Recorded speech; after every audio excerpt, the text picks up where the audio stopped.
Bom dia, bom dia a todos. Iniciamos mais uma sessão do EducaSUS.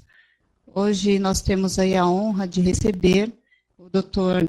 Josenir Teixeira, que é professor de pós-graduação em Administração Hospitalar e Negócios da Saúde e mestre em Direito pela FADISP, que é a Faculdade Especializada em Direito. Hoje ele abordará o tema: a terceirização de médicos é legal? Dr. Josenir, agradecemos a sua presença. É um prazer tê-lo conosco nesse projeto do EducaSUS em parceria com a faculdade, a Secretaria de Estado da Saúde. A palavra é sua. Muito bom dia a todos. Agradeço a Tatiana e a FEOSP pelo convite que me foi feito. E é sempre bom poder conversar com os hospitais e com os gestores desses hospitais, ainda mais num tema tão impactante que tira o sono de alguns gestores dos hospitais. O assunto é complexo, é um assunto que tem no nosso dia a dia, que todos nós estamos acostumados a enfrentar e que ainda nos causa muita insegurança jurídica. Os gestores ficam extremamente preocupados com essa situação e eu diria que é motivo realmente para que eles fiquem preocupados, porque quando o hospital é acionado por um médico, especificamente nesse assunto de vínculo, eventual ocorrência de um vínculo de emprego, as ações são muito caras. E eu já vi alguns hospitais fecharem suas portas até em razão de condenações dessa magnitude, porque realmente são valores caros. Nós temos histórias de médicos que ficam por anos a fio trabalhando no hospital. As pessoas não se preocupam muito em regulamentar essa relação jurídica, e aí nós temos diversas figuras dentro dos nossos hospitais que em algum momento alguém vai se debruçar para enfrentar esse assunto.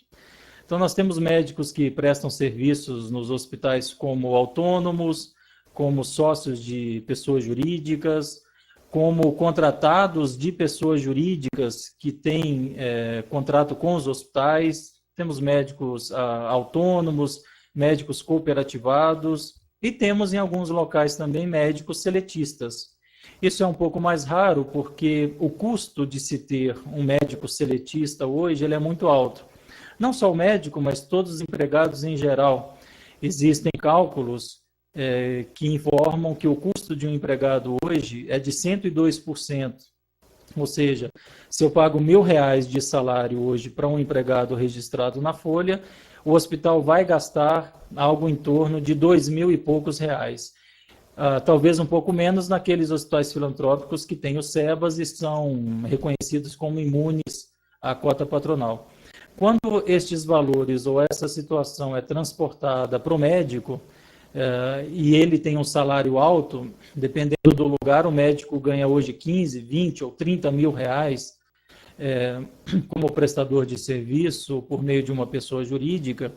Quando nós nos submetemos a uma reclamação trabalhista, onde o médico procura provar que, na verdade, ao invés de prestador de serviço, ele era seletista, ele era empregado, aquele valor que ele recebia na nota fiscal todo mês, algo em torno de 20, 30 mil reais, é transformado em salário e todas as verbas incidentes são sobre este valor. Então, se isso for multiplicado pelos meses e pelos anos em que a prestação de serviço se deu, a gente vai ter aí algumas pequenas fortunas que podem complicar muito a vida do hospital. Então, eu vou começar a apresentação dos slides. Eu começo com essa interrogação, se terceirização dos médicos, se ela é possível e se ela é segura. Por que eu interrogo se ela é possível? Eu sei que quem me ouve tem nos seus hospitais, invariavelmente, uma série de relações jurídicas de terceirização dos médicos. Então, por que eu pergunto se é possível? Eu falo isso porque, em última análise, se partirmos da premissa que a função de um hospital ou o seu objetivo é a assistência médico-hospitalar do paciente, a terceirização do médico não seria possível, porque nós temos um entendimento hoje do Tribunal Superior do Trabalho, no sentido de que é impossível ou é proibida ou é ilegal a terceirização de atividade fim. a terceirização dentro de um hospital só é possível das atividades meio.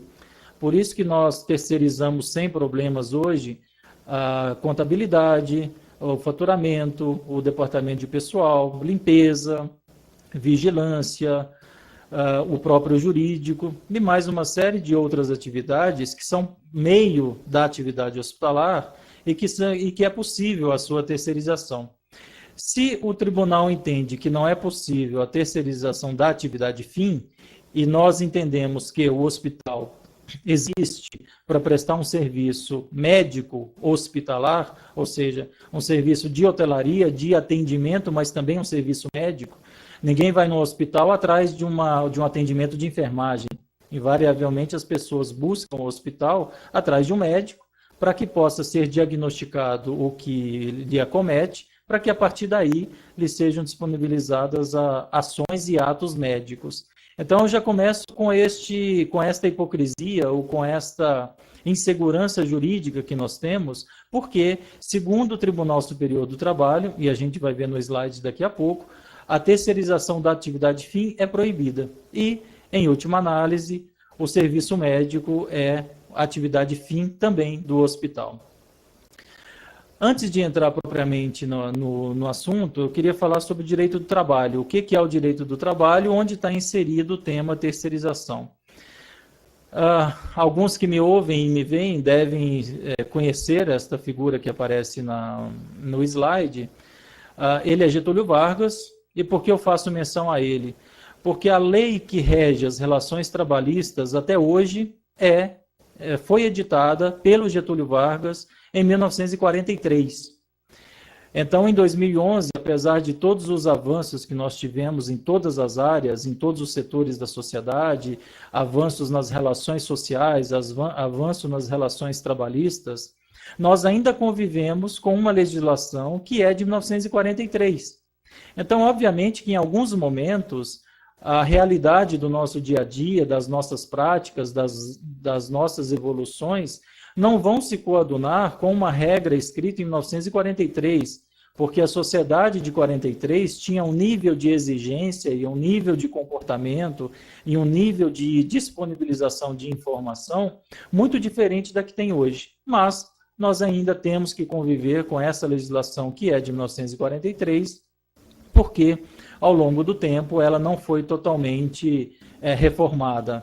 Há algumas legislações que alteram essa, mas elas são, de certa maneira, superficiais e não entram no âmago da questão.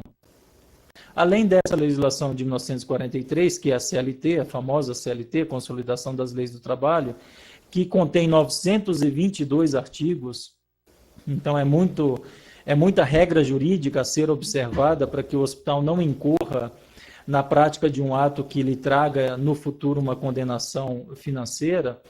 A gente ainda tem 67 dispositivos constitucionais que tratam das relações do trabalho.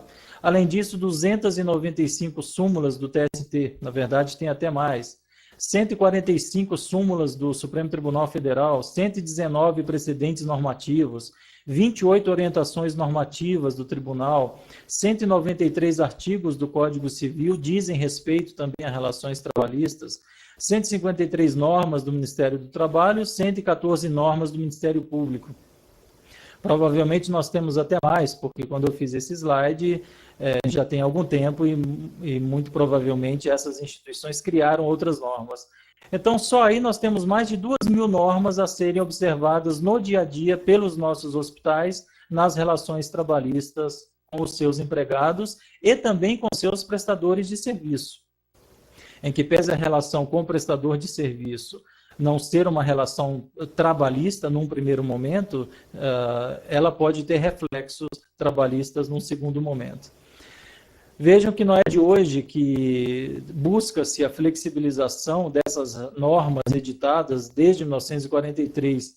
Ainda em 2002, o Almir Pazianotto já escrevia sobre isso. Em 2003, já se falava dessa CLT, que tem mais de 60 anos, e aqui o Francisco Fausto já interrogava que força extraordinária e perseverante mantém sexagenário e jovem como uma lei de vida, o texto de 1943. Muitos achavam que quando Lula se tornasse o presidente da República, sindicalista como era e participante das lutas das relações trabalhistas, ele iria se dedicar a esse assunto da flexibilização das regras trabalhistas, ele que foi um forte oponente do governo anterior no sentido de exigir com que essas reformas fossem feitas, e ao longo dos seus 8 anos, efetivamente, nada de muito prático aconteceu, e estamos ainda vivendo com a nossa querida lei de 1943. O direito do trabalho é o ramo que disciplina justamente essas relações de trabalho.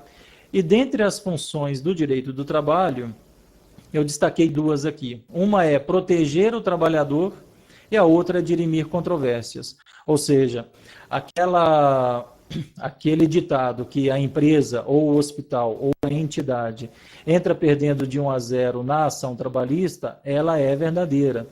O hospital, para empatar esse jogo, ele tem que ter seus arquivos e sua organização muito bem feita, e para ele virar o jogo, ele, além de ter tudo isso muito organizado, ele tem que se pautar pela efetiva observância de todas essas normas que nós estamos falando até agora, para que efetivamente ele não venha a ser punido por não cumprimento de umas dessas intermináveis normas que existem.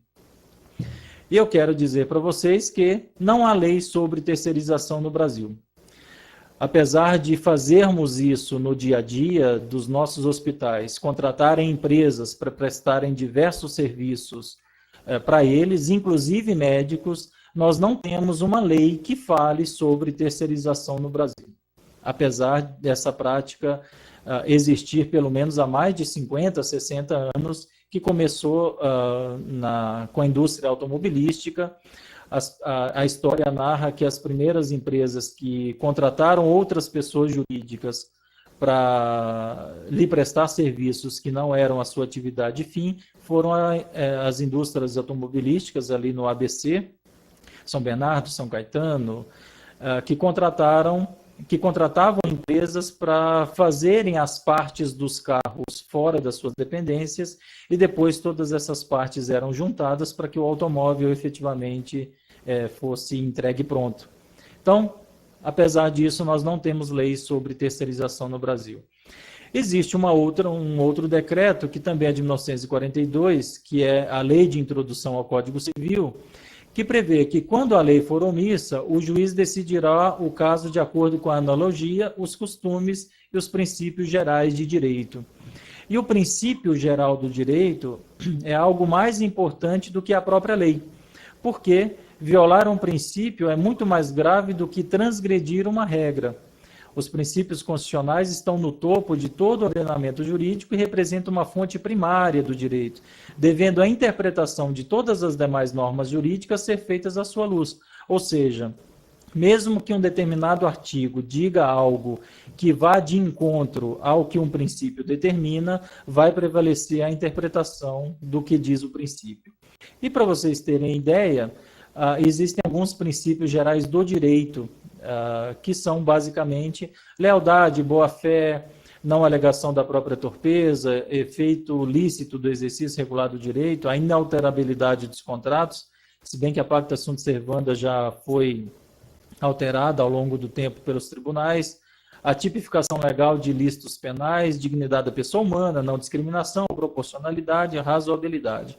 Isso aqui são princípios gerais que toda relação jurídica deve ter para com todos. E nós temos também princípios específicos do direito do trabalho, que são princípios que se sobrepõem até ao que a própria legislação diz. Então, o princípio da proteção ao trabalhador, o princípio da interpretação da norma mais favorável ao trabalhador. Se nós temos uma legislação conflituosa, aquela que for mais benéfica ao trabalhador é a que vai ser aplicada. Imperatividade das normas trabalhistas, indisponibilidade dos direitos trabalhistas.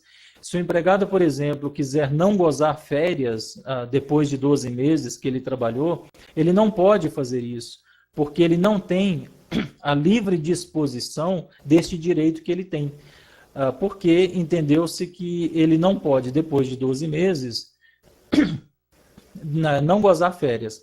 A CLT flexibiliza isso, dizendo que, lá por volta do artigo 134, que ele até pode vender 10 dias desse período de 30 a que ele tem direito. Mas, efetivamente, 20 dias ele tem que gozar de férias até para restabelecimento da sua saúde. E ele não pode chegar para o empregador ou chegar para o hospital e falar: olha, eu não quero nem um dia de férias, eu estou bem, estou tranquilo, estou trabalhando. Ele não pode fazer isso porque o princípio da indisponibilidade dos direitos faz com que ele seja obrigado a tirar esse período de férias. A condição mais benéfica que eu falei, a inalterabilidade contratual que traga prejuízo ao empregador, ela também é proibida. A intangibilidade salarial também é um princípio intocável do direito do trabalho. A continuidade da relação de emprego também é um princípio que se sobrepõe a determinadas normas. E, na dúvida, o empregado terá o seu direito reconhecido se, obviamente, cumprir os requisitos legais. Eu deixei para falar, por último, o princípio da primazia da realidade, porque é o princípio mais utilizado, mais invocado e mais importante nessa relação com o médico e o hospital. Na relação trabalhista, a lei prevê que não importa o que está escrito no documento, importa o que foi feito, como foi o contato e como foi a prestação de serviços no dia a dia.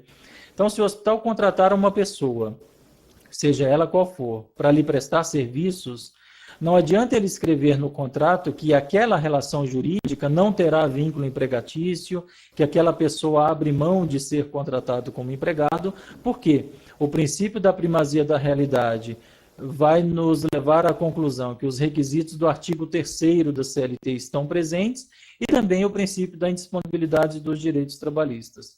Então, este princípio da primazia da realidade, vocês vão ler em praticamente todas as decisões judiciais que reconhecem o vínculo de emprego do médico com o hospital.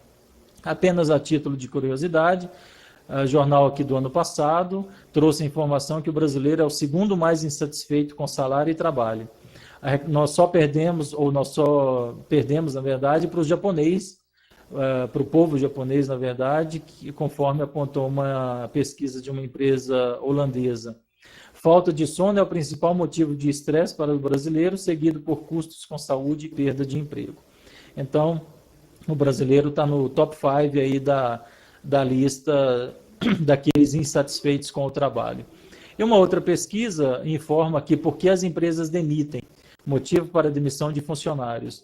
34% posturas e atitudes inadequadas e 34% por baixo desempenho. Só aqui já dá 71%. As razões para a demissão sempre são as mesmas para essas 417 empresas que foram pesquisadas. Então, esse é o motivo pelo qual as empresas demitem. A título de curiosidade, número de processos abertos por ano na Justiça do Trabalho. No Japão, 2.500 processos na Justiça do Trabalho de lá são abertos. Na França, 70 mil, nos Estados Unidos, 75 mil, e no Brasil, algo em torno de 2,5 milhões de processos do trabalho, que se somam àqueles outros 2,5 milhões que foram ajuizados ao longo dos últimos anos, ou a cada ano. Então, nós temos aí uma gama de processos enorme na Justiça do Trabalho, por isso que as decisões demoram, por isso que tudo se arrasta. E aqui um dado curioso, de cada R$1.000 julgados, este julgamento custa 1.300 à Justiça. Então, a Justiça do Trabalho é cara, ela é dispendiosa. Eu gasto hoje mais dinheiro para reconhecer o direito do empregado do que, efetivamente, o direito que ele tem. Alguns problemas que nós temos em relação ao direito do trabalho, em linhas gerais. As regras hoje do direito do trabalho, elas são definidas pela lei e não pela livre negociação entre empregado e empregador. E isso traz alguns anacronismos, porque as pessoas que ficam legislando lá em Brasília, por exemplo, não necessariamente têm os detalhes ou fazem um acompanhamento diário das relações e das discussões que são feitas entre patrões e empregados no dia a dia. Talvez se essa livre negociação fosse mais utilizada, fosse mais empregada, a gente tivesse um número menor de processos na Justiça do Trabalho. Mas, por outro lado, também eu não vejo muita intenção ou muita vontade dos empregadores e dos hospitais, em linhas gerais, em criar nas suas dependências algo parecido como uma conciliação preparatória ou algo assim, para que aquelas discussões fossem feitas ali dentro do próprio hospital, e se houver um reconhecimento pelo hospital que ele descumpriu determinadas normas, aquele pagamento poderia ser feito com menos custo, mais rápido e mais tranquilo, ao invés de deixar tudo ir para a Justiça do Trabalho. Há uma interferência dos poderes nessa relação trabalhista. Hoje nós temos mais de 1.000 projetos de lei em andamento no Congresso Nacional que tratam ou que dizem respeito ou que querem, em última análise, o reconhecimento de direitos trabalhistas. Basicamente, se pegarmos esses 1.000 projetos de lei e fizermos uma análise em todos eles, pretende-se a jornada de trabalho zero e a remuneração infinita, que seria o sonho de qualquer empregado. Ou seja, quanto menos ele trabalhar e mais ele ganhar, essa é a situação que ele entende que é interessante para ele. E nós temos vários projetos de lei que prevêem, de certa maneira, algo próximo disso. Temos um cipoal de normas e de detalhes, conforme eu já falei, temos uma situação legal irreal, confrontada com a realidade dos empregadores, e, como eu disse no início, a terceirização dos médicos, em última análise, da forma que a legislação está posta hoje, ela é ilegal, porque ela faz parte da atividade fim de todo e qualquer estabelecimento hospitalar. E temos um congestionamento do judiciário trabalhista que faz com que as demandas se arrastem por anos e anos a fio. E de algum tempo para cá, os hospitais não podem mais, entre aspas, empurrar com a barriga eventuais condenações judiciais, porque há a incidência de correção monetária, de juros, em cima do valor que ele foi condenado. E se o hospital não conseguir reformar essa sentença no tribunal, ele vai pagar a correção de todo esse período, que pode sair caro em algum momento. Temos vários problemas trabalhistas dentro dos nossos hospitais.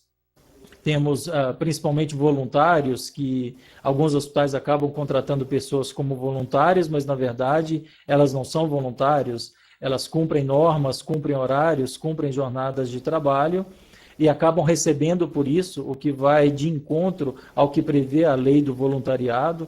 Então, há muita inconsistência em algumas relações, e esses, entre aspas, voluntários procuram a Justiça do Trabalho, e alguns têm reconhecido o seu vínculo de emprego, e o hospital, que não pagou todas aquelas verbas que deveria pagar aquele empregado, acaba tendo que fazê-lo de uma vez só em algum momento. Estagiários, os próprios médicos, dependendo da relação jurídica que é feita, essas pessoas em algum momento vão procurar esse vínculo de emprego na Justiça do Trabalho, atrás dos seus direitos que não foram respeitados pelo hospital durante aquela relação jurídica que foi mantida. Temos problemas relativos a banco de horas, algumas convenções autorizam por si só o banco de horas, outros exigem que seja feita uma Assembleia Geral interna para que isso seja convalidado, enfim, há algumas discussões a respeito disso. Temos jornadas de trabalhos diferentes na convenção coletiva, há projetos de lei para término ou acabar com a jornada de 12 por 36, principalmente do pessoal de enfermagem, isso está em tramitação no Congresso Nacional. Redução da quantidade ou do aumento do número de enfermeiros por leito, também temos problemas com relação a isso. Temos vários problemas no que diz respeito às horas extras, rodízio, escalas, faltas, os hospitais enfrentam esse tipo de problema no dia a dia. Temos questões relativas ao adicional de insalubridade, com relação aos graus de insalubridade, quem ganha 10 acha que tem que ganhar 20%, quem ganha 20% acha que tem que ganhar 40%, e aí o Judiciário Trabalhista vai marcar uma perícia, e eventualmente, e quem perder esta perícia, os honorários do perito serão pagos por ele, ou seja, se o hospital paga 20% e na perícia ficar constatado que o empregado deveria receber 40%, além da diferença de todo este período de trabalho corrigido e etc., o hospital ainda vai pagar os honorários do perito judicial que foi lá fazer essa perícia. Temos questões relativas a acidente de trabalho, EPIs, recibo, hospitais que entregam o EPI, mas não têm a precaução de pegar o recibo do empregado de que recebeu este equipamento. E na Justiça do Trabalho, dependendo do dia da audiência, dependendo das testemunhas que forem lá falar, o hospital não vai conseguir provar que efetivamente entregou esse EPI. Diversos problemas relativos à NR32, a NR7, PCMSO, a exames periódicos, questões relativas a assédio moral, dano moral e responsabilidade técnica de farmacêutico, de biomédico, bioquímico e do próprio médico. Enfim, problemas da ordem do direito do trabalho é que não faltam nos hospitais. E temos o nosso problema específico, que é a terceirização dos médicos, que se resume basicamente a possibilidade de terceirização dos médicos, haja vista que essa atividade, ou seja, a prestação de serviço médico também é uma atividade fim do hospital. Por que eu falo hipocrisia? Porque todo mundo faz. Todo hospital aqui na capital e muito provavelmente no interior mantém no seu corpo clínico ou nos seus quadros médicos que prestam serviços sob várias formas jurídicas, menos a CLT. Primeiro porque é muito caro. Como o médico tem um salário mais alto, o impacto de encargos naquele salário tornaria a folha muito cara. Segundo, nem sempre os médicos querem ser empregados. Eles querem fazer um contrato com com empresa prestadora de serviços, porque eles podem, dentro da sua área de atuação, se valer da ajuda de colegas, de sócios, de outras pessoas que podem realizar aquele serviço e não necessariamente o médico sócio da pessoa jurídica. Então, nem sempre a gente tem o médico disponível para trabalhar ali no hospital e exercer uma jornada de trabalho. Como em muitos lugares a contratação de médicos é difícil, ou de determinadas especialidades fica muito difícil, hoje, por exemplo, em São Paulo é muito difícil se contratar pediatra, neonatologista. Quando se encontra algum profissional dessa especialidade para trabalhar, o hospital acaba cedendo àquela circunstância do que ele gostaria de ter, ou seja, pessoa jurídica, ou às vezes até mesmo por RPA, porque o hospital entende que é melhor ter o profissional do que não tê-lo. Então acaba se sujeitando a aceitar uma relação jurídica que não necessariamente é a que ele queria. Só que, em algum momento, quando esta relação jurídica acabar por algum motivo, o médico, invariavelmente, ele vai até a Justiça do Trabalho falar que foi coagido, que foi obrigado a se sujeitar àquela regra de trabalho, e ele é a parte mais fraca nessa relação jurídica. Há também a discussão sobre subordinação, até que ponto a subordinação técnica se equivale à subordinação jurídica. Tudo isso aqui vai ser discutido na ação trabalhista que busca o vínculo de emprego do médico. Como eu disse, não há nenhuma lei no país que trata da terceirização. Existe uma súmula, que é um entendimento do Tribunal Superior do Trabalho, e é uma súmula que existe desde 1993, que é a súmula 331. É a partir do entendimento desta súmula, a súmula é o resultado de vários julgados numa mesma direção. Então, quando eu tenho um assunto que foi julgado da mesma forma por várias turmas do TST, isso se transforma numa súmula, ou seja, no entendimento do tribunal que se sobrepõe a todos os outros. É nessa súmula de 1993, súmula 331, que a gente extrai a única orientação jurídica, digamos assim, a respeito da relação entre o médico e o empregado. E essa súmula prevê no inciso 1º que a contratação de trabalhadores por empresa interposta é ilegal, formando-se o vínculo diretamente com o tomador de serviço. Trazendo esse enunciado para o nosso caso concreto, quando eu contrato o médico ou a empresa do médico, fugindo das regras do empregado, fugindo das regras do que o artigo 3º da CLT manda, eu, de certa maneira, estou infringindo esse artigo 1º porque eu estou contratando este trabalhador por empresa interposta. E o Tribunal Superior do Trabalho entende que isso é legal, é ilegal, e que forma-se o vínculo de emprego diretamente comigo, hospital, que sou o tomador de serviço. E no inciso 3º, eu pulei o 2º porque ele não nos interessa nesse momento, o inciso 3º fala: Não forma vínculo de emprego com o tomador a contratação de serviços de vigilância e de conservação e limpeza. Então, serviço de vigilância, conservação e limpeza, o hospital pode contratar tranquilamente, porque há leis específicas em relação a esses dois assuntos ou esses dois setores. Bem como a de serviços especializados ligados à atividade meio do tomador. Por isso que é possível a terceirização pelo hospital da informática, do faturamento, do departamento de pessoal, do jurídico, e tudo isso que é atividade meio, desde que não inexista a pessoalidade e a subordinação direta. Eu também não posso contratar uma empresa de informática e manter aquela empresa dentro do meu hospital, dando ordens para aquela empresa, porque como o terceiro, a princípio, ele entende mais do que eu a respeito de um assunto, porque ele é especialista, eu não posso, eu, hospital, tomador de serviço, ir lá e orientar tecnicamente alguém que, em tese, sabe mais do que eu. Por isso que em alguns setores é feita uma terceirização, mas na verdade ela é ilegal, porque permanece a pessoalidade e a subordinação. Eu conheço histórias de vários hospitais que, por exemplo, resolveram terceirizar a lavanderia, só que fizeram uma terceirização da seguinte forma: pegou lá as 10, 15 pessoas que trabalham na lavanderia, fizeram com que elas criassem uma pessoa jurídica, e ao invés de empregados, elas se tornaram sócios dessa pessoa jurídica. Essa pessoa jurídica passou a emitir nota fiscal todo mês para o hospital, e o hospital pagava aquele valor. Só que o dia a dia daquelas pessoas não mudou, nada de concreto efetivamente mudou, e esses hospitais tiveram essa discussão levada ao Poder Judiciário, e o Judiciário entendeu que aquela terceirização foi fraudulenta, porque, na verdade, só houve uma tentativa de burlar os direitos trabalhistas daquelas pessoas que trabalhavam ali na lavanderia. Então, isso é bastante comum, inclusive, essa terceirização com as mesmas pessoas que estão lá trabalhando, não vai para frente, ela é ilegal, até por aplicação desse princípio ou dessa súmula do Tribunal Superior do Trabalho. Então, aqui reside basicamente a postura do Tribunal Superior do Trabalho a respeito da atividade. Se o que eu pretendo terceirizar é atividade fim, esta orientação não permite. E aí a gente tem toda essa discussão.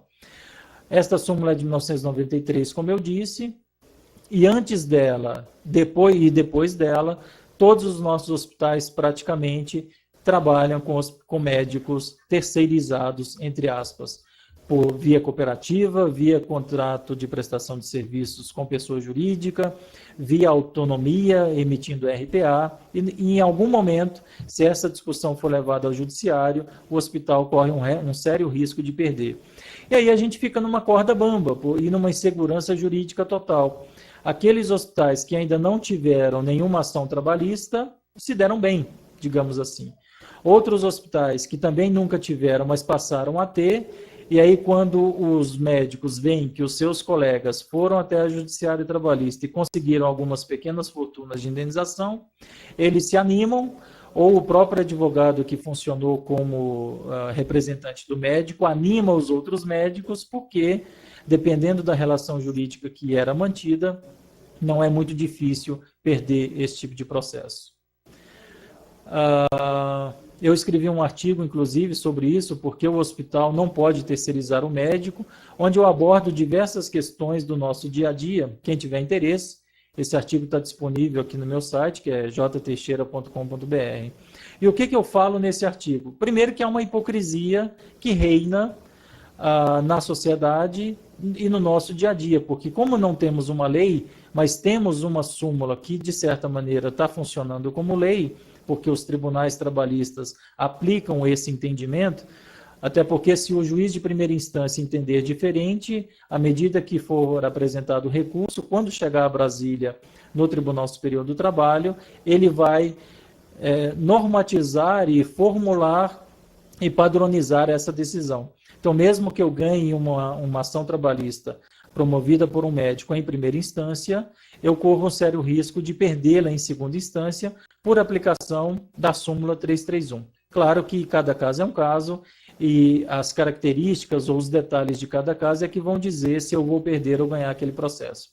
É uma prática de décadas, Eu conheço ações trabalhistas e trabalhei em algumas, em que médicos de 30 anos de casa, um belo dia o hospital não quis mais aquele serviço, e esse médico, depois de 30 anos, resolveu ajuizar uma ação trabalhista dizendo que, ao invés de prestador de serviço, ao invés de autônomo ao longo dos últimos 30 anos, ele, na verdade, foi empregado e que o hospital o forçou a trabalhar nesses 30 anos e ele quer ver reconhecidos seus direitos.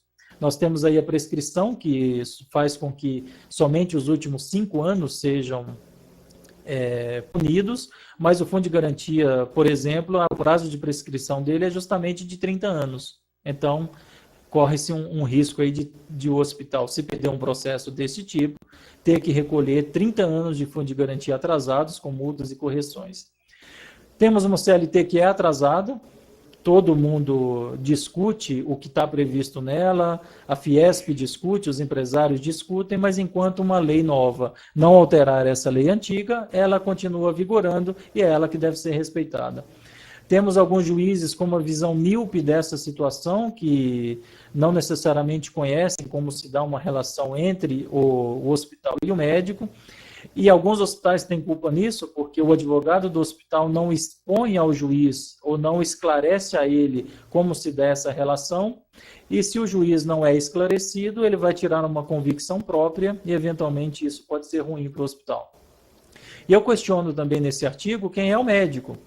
O médico é hipossuficiente no sentido de ter que ser protegido pelo Estado? Será que ele é um coitado que precisa ser protegido? O médico seria alguém intelectualmente inferior? O médico poderia ser equiparado a um peão? E aqui eu coloquei peão entre aspas justamente para não ter nenhuma conotação de desmerecimento desta profissão.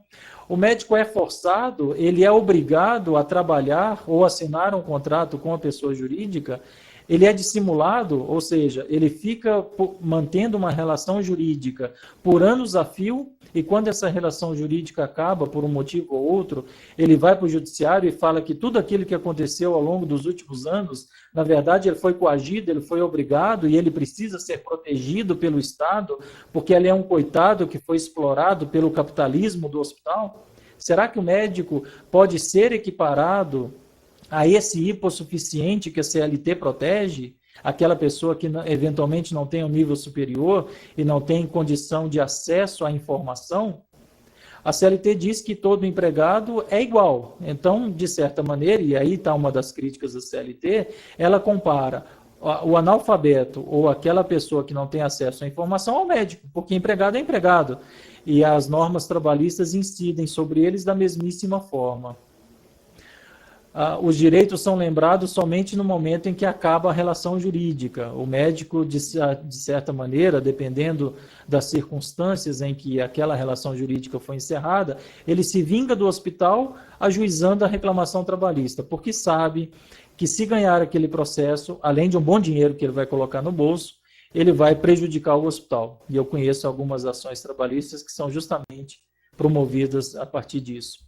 Enquanto durou, foi bom para o médico. Ou seja, se ao longo de 5 ou 10 anos o médico mantém uma relação jurídica com o hospital que lhe é favorável e ele nunca questionou, então foi bom para todo mundo. Foi bom para o hospital e foi bom para o médico. Mas, quando há o encerramento dessa relação jurídica, parece que não foi tão bom e o médico reclama os seus famosos direitos. Ele quer ter reconhecido o vínculo de emprego, ele quer fundo de garantia, ele quer 13º, ele quer férias e mais toda a gama aí de direitos que são dispensados aos empregados. Os hospitais são acusados nessas ações de ter pressionado o médico, de agir de forma fraudulenta, de utilizar artifícios para burlar a relação, os direitos do empregado, e são acusados de exploração do poder econômico, como se fosse o médico este ser hipossuficiente que se submete a toda e qualquer circunstância a trabalhar para o hospital. Talvez seja isso que falta para os hospitais, esclarecerem ao Poder Judiciário ou trazer os juízes para dentro do hospital, para que eles conheçam o dia a dia dessas circunstâncias, para que eles não fiquem lá nos seus gabinetes sozinhos, lendo a CLT e se distanciando da realidade. Já que o princípio da primazia da realidade tem que ser aplicado, o juiz tem que saber conhecer esta realidade. E cabe, em última análise, ao advogado do hospital explicar isso para o juiz. Como eu disse, as ações trabalhistas geram algumas condenações que são verdadeiras fortunas. Como eu já disse também, eu já vi hospitais fecharem as portas por terem que pagar condenações trabalhistas. Há uma insegurança jurídica, portanto, no que diz respeito a isso. Os hospitais, eu acho que pecam muito em não promover constantes debates diretamente com o Poder Judiciário. E hoje os hospitais ficam na mão dos juízes. Se o juiz entender que aquela relação jurídica foi fraudulenta, ele vai condenar o hospital. Se o juiz entender que não foi fraudulenta e que é uma relação em que houve consentimento de ambas as partes, o hospital será absolvido. Mas eu entendo que o hospital não pode ficar na mão de um juiz que vai entender isto ou aquilo. Nós temos juízes bem preparados, mas também temos juízes muito mal preparados, juízes que não estudam, juízes que acham que a CLT é a melhor lei do mundo e não se atualizam nos seus conhecimentos. Como também temos juízes que efetivamente sabem como se dá essa relação no dia a dia e se o hospital agiu com a independência que deve agir nesta relação jurídica, dando ao médico a autonomia que ele tem e que o próprio Código de Ética Médica, no artigo 7º, diz que ele tem, se o hospital não interferir dessa maneira, o hospital vai acabar ganhando este processo. Mas a insegurança jurídica, ela se pauta justamente na figura do juiz. Ou seja, o hospital pode ter agido de forma correta, mas o juiz entender que não. E aí é uma insegurança jurídica tremenda, porque ele corre o risco de ter que pagar aquela pequena fortuna de novo. Então, os hospitais, na minha opinião, e as entidades representativas desses hospitais, têm que promover o debate dessa situação para que a gente deixe essa hipocrisia de lado e, efetivamente, o hospital haja de acordo com o que o judiciário recepcionar. Nós não podemos mais correr esse risco. Aqui eu trago um exemplo da revista Exame de 2009. Naquela época já se falava da flexibilização necessária das regras trabalhistas. E aqui falava dos direitos trabalhistas, dos encargos, da organização sindical, da Justiça do Trabalho, e o último item falava justamente da terceirização de funcionários. E aqui ele falava, não existe legislação a respeito, mesmo assim muitas empresas são questionadas por terceirizar parte das suas atividades. O que poderia mudar? Existem alguns projetos de lei em tramitação no Congresso a respeito disso, mas são projetos, na minha opinião, que ainda vão demandar muita discussão, porque são extremamente questionáveis e os empresários têm diversas restrições em relação aos projetos de lei que estão em andamento. E se conseguíssemos superar isso e tivéssemos a possibilidade de editar uma legislação, muitos empregados ganhariam direitos, e aí que a revista fará algo em torno de 10 milhões de pessoas. Mas, inclusive, esses projetos de lei que estão em andamento, eles ratificam e externam a questão da impossibilidade de terceirizar a atividade fim. E aí os hospitais não podem se omitir dessa discussão, porque o médico é parte integrante da sua atividade fim. O hospital não pode ficar simplesmente esperando que o legislador decida a sua vida. Eu entendo que os hospitais têm que agir de uma forma proativa, de uma forma efetiva, para levar ao judiciário este problema enorme que pode ser causado caso isso prevaleça. E aqui eu praticamente termino dizendo que a inércia custará muito caro aos hospitais, se eles ficarem esperando a legislação e não discutir essa questão da sua atividade fim com o judiciário, que em última análise é quem pode tirar, pôr a mão no bolso do hospital e tirar alguns valores lá de dentro dele, por conta de algo que o hospital achava que estava agindo bem, mas na verdade aquela atitude ou aquela operação que ele desencadeou for reconhecida ilegal ou impertinente. Eu agradeço a todos a atenção, estou disponível para perguntas e gostaria de ver grandes debates em nível estadual ou em nível até nacional, para que esse assunto fosse trazido à baila diretamente com o Poder Judiciário. Nós temos que colocar num congresso, ou seja lá onde for, médicos, gestores de hospitais, advogados, mas também juízes, desembargadores, membros do Ministério Público do Trabalho, porque todas essas pessoas, em algum momento, tratam desse assunto e tratam de formas diferentes desse assunto. O Ministério Público do Trabalho não aceita que haja prestação de médicos sem vínculo empregatício. O fiscal do Ministério do Trabalho vai no hospital e autua o hospital porque aquele médico está trabalhando sem registro. Os juízes condenam, os médicos não aceitam ser empregados e os hospitais ficam no meio de toda essa turbulência sem saber direito o que fazer e acabam optando, como a grande maioria dos hospitais, por firmar estes contratos de prestação de serviços com pessoas jurídicas que invariavelmente são questionados e trazem prejuízo financeiro ao hospital. Muito obrigado, bom dia a todos.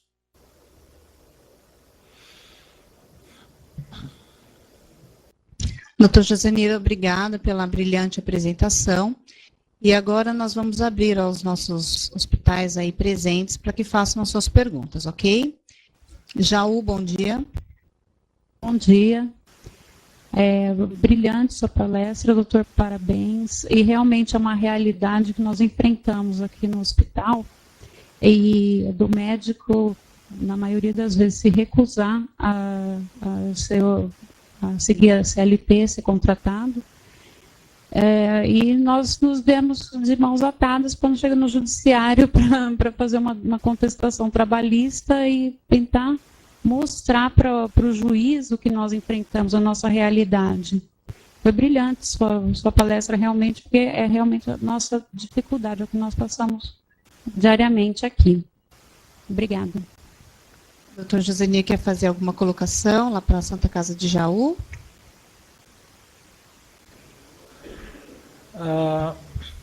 Na verdade, é bom e é ruim ver que o que eu estou falando está presente no hospital, porque senão parece que eu estou querendo ser mais realista que o rei, mas muitos hospitais têm esse problema e é bom e é ruim ver que a nossa colega tem o problema e convidá-la a participar desse debate e forçar com que esse debate aconteça, porque ela vai ficar sozinha lá na sua comarca discutindo esse assunto, outro hospital vai ficar sozinho lá no seu local discutindo com o judiciário trabalhista local, e todos os hospitais estão no mesmo barco. Então, a gente deveria unir forças de todos esses hospitais para discutir com o Poder Judiciário e mostrar a ele que nem sempre é postura do hospital querer terceirizar o médico. Às vezes é por impossibilidade mesmo do local, dos médicos, enfim. Eu acho que nós temos que discutir isso com quem nos julga. E quem nos julga é o Judiciário, quem nos autua é o Ministério Público do Trabalho e também quem nos autua é o Ministério do Trabalho e Emprego. Ok, então. Jaú, mais alguma pergunta, mais alguma colocação?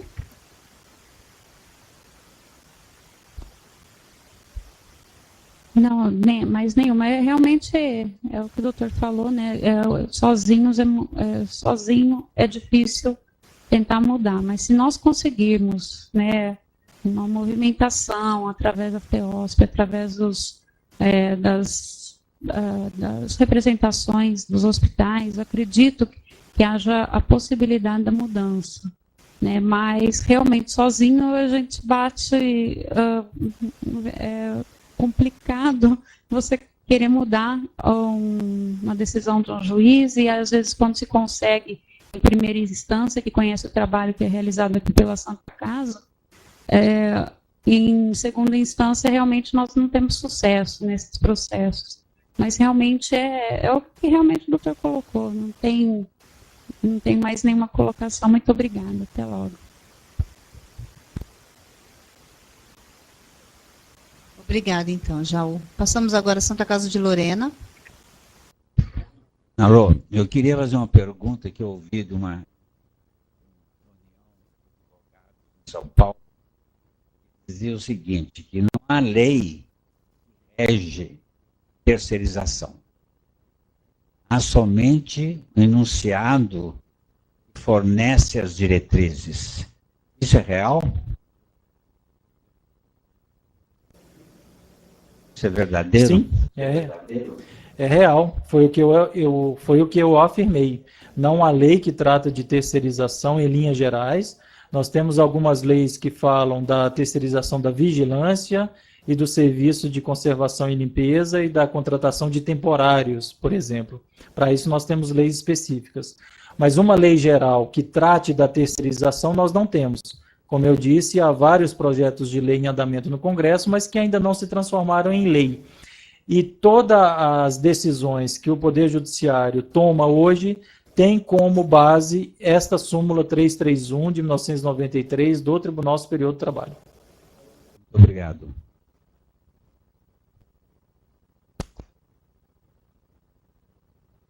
Obrigada, Santa Casa de Lorena. Novamente, a Fusam lá de Caçapava pede a vez. Vamos voltar lá para ver se tem mais alguma pergunta. Bom dia, doutor Joseni. Meu nome é Elizabeth, sou presidente de licitação aqui da Fusam, e tenho uma pergunta para o senhor. Eu faço aqui licitação, né, para a contratação de empresas terceirizadas da área médica, e eu pergunto, há alguma cláusula que a gente coloque em contrato para evitar esses tipos de ações trabalhistas? Não tem, Elizabeth. Como eu disse, a relação do trabalho, ela é pautada no princípio da primazia da realidade.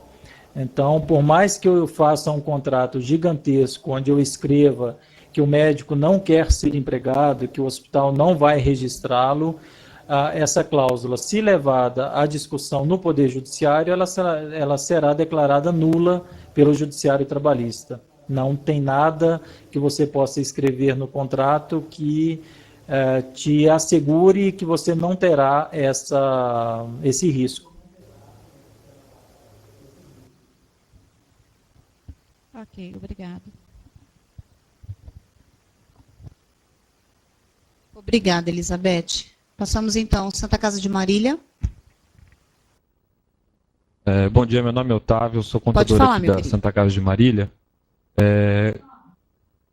Com relação ao que o doutor Josenir colocou, daquela cláusula nula, que uma vez caindo no judiciário, ela se torne nula. Mesmo o hospital ele tentando tirar a questão da subordinação, de cumprimento de horários, nos documentos do dia a dia, mesmo assim com essa questão, fazer agora e não esperar lá na frente cair essa demanda, futura demanda trabalhista, acredito eu que possa diminuir essa chance de perder essa causa no judiciário, ou não? O doutor que tem bastante experiência nisso pode estar tentando elucidar essa minha dúvida, por favor.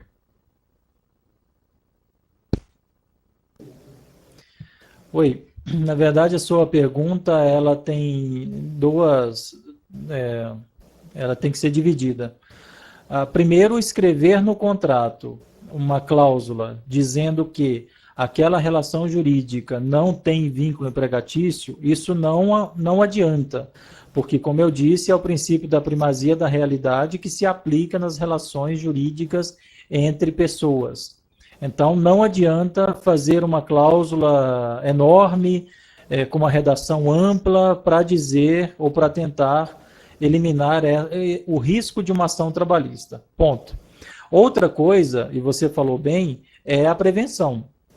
Ora, se eu tenho um médico que trabalha para mim, mas efetivamente a escala dele é feita para ele mesmo de acordo com seus compromissos profissionais, do seu consultório ou de algum outro hospital em que ele trabalhe. Se eu tenho uma relação muito clara de não subordinação entre este médico e o hospital. É claro que uma subordinação técnica ao diretor clínico, ela é ditada pelo próprio Código de Ética Médica e por outras resoluções do CFM. O médico não pode chegar no hospital e fazer o que ele bem entender do ponto de vista técnico, porque entre colegas Há um respeito e o diretor clínico é o responsável pela medicina que é exercida dentro daquele hospital. Não é isso que eu estou falando. Então, a prevenção e o efetivo relacionamento lícito entre o hospital e os médicos é que vai determinar se o hospital vai ganhar ou perder aquela causa. Se eu quero contratar o Dr. João e só me serve o Dr. João e faço aquilo por meio de uma cooperativa ou por meio de uma pessoa jurídica da qual ele é sócio, eu estou terceirizando ilicitamente, porque eu estou usando uma alternativa que não é lícita para contratar o Dr. João. Se, por outro lado, o hospital quer contratar uma equipe de ortopedia e não necessariamente interessa a ele quem é o ortopedista, desde que o médico seja ortopedista, tenha SBOT eventualmente, mas seja especialista naquela área, o hospital contrata a equipe médica de ortopedistas X e esta equipe médica vai disponibilizar o médico da sua estrutura para prestar serviço dentro daquele hospital. E esse médico pode ser o Dr. João, o Dr. Manuel, o Dr. Joaquim e o Dr. Carlos. Não interessa quem seja, desde que, obviamente, seja médico, ortopedista e especialista na área. Então, tem que ver no dia a dia qual é a postura do hospital em relação ao que ele quer. Se ele quer o Dr. João e só serve ele, e ele faz um contrato de prestação de serviços, essa relação jurídica tem tudo para ser questionada no judiciário trabalhista e o hospital perder a causa. Se ele quer contratar a equipe de ortopedia e qualquer prestador de serviço vá ali cumprir aquela jornada, eu entendo que o hospital está agindo de uma forma lícita e ele teria menos riscos, se é que a gente pode dizer isso, de ter aquela ação trabalhista julgada favoravelmente ao médico.